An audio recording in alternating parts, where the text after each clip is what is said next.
talk to Matthew Bryza, former US ambassador, who joins us to talk about day two, I suppose you might call it, Matthew, of the Trump presidency.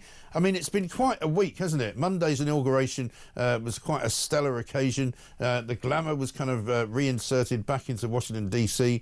You know, the bluster, the kind of the confidence, and just the brazen kind of, you know, we're in charge type mentality seems to have come back. You know, after 4 years of Joe Biden, which was pretty painful to watch at times, I find it all rather refreshing. Yeah, Mike, it's quite a change, and Donald Trump really signaled in his inauguration address that he was taking control. He was highly critical of everything the Biden administration did. Essentially, he said this Biden administration couldn't manage a single crisis at home, not to mention stumbling into a range of international conflicts. And so, you know, Trump got right to work with signing a few hundred executive decisions that reversed like 80 or so of the ones that Biden had implemented. Yeah, he's really been very busy. Here he is announcing $1 trillion investment on his first day in the Oval Office. Total before the end of my first full business day in Washington in the White House, we've already secured nearly $3 trillion of new investments in the United States, and probably that's going to be 6 or 7 by the end of the week. Tremendous amounts of money are coming in for many things other than even AI. AI seems to be very hot. It seems to be the thing that a lot of smart people are looking at very strongly. And our country will be prospering like never before. I think that's true, and it's going to be the golden age of America.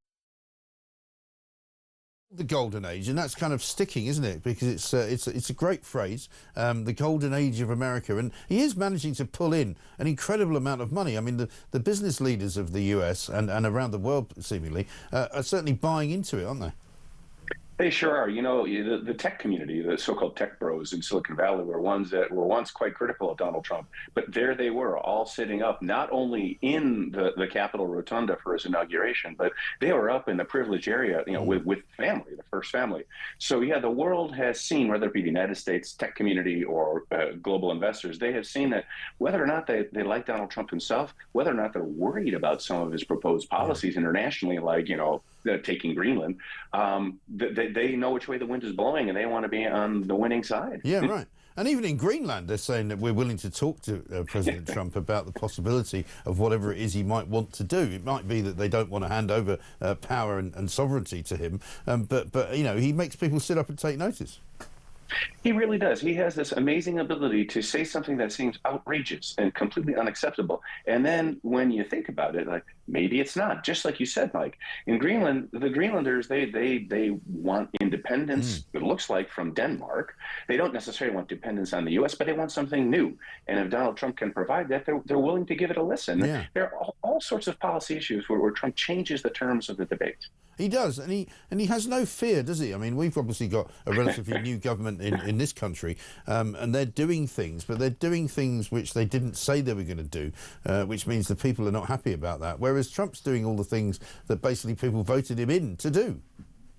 It's true. It's true. And there are some cases people would say, well, he's gone beyond what he said he was going to do, but he mentioned that he would do some of these things. What do I mean? He said he was going to pardon the people who were arrested, convicted, and then now in prison for the January 6th riot on Capitol Hill. Well, he issued the pardon for them yesterday, but he issued them also for violent participants in the event. And previously he said he wouldn't, so he went even further. So, yeah, people voted for those pardons, but then he pulled the debate even further to pardon those who used violence against police officers, which has sparked a whole new debate overnight. Yes, I've seen some of that, because some of the guys that were coming out yesterday were imprisoned for sort of, you know, punching police officers, for tasering them and all sorts of stuff. Let's have a listen to what he says about Biden's pardons as well, because I think a lot of people on this side of the pond are really struggling with this whole idea of pardoning people who haven't done anything, supposedly. Joe Biden gave a pardon yesterday to a lot of criminals. These are criminals that he gave a pardon to. And you should be asking that question. Why did he give a pardon to all of these people that committed crimes?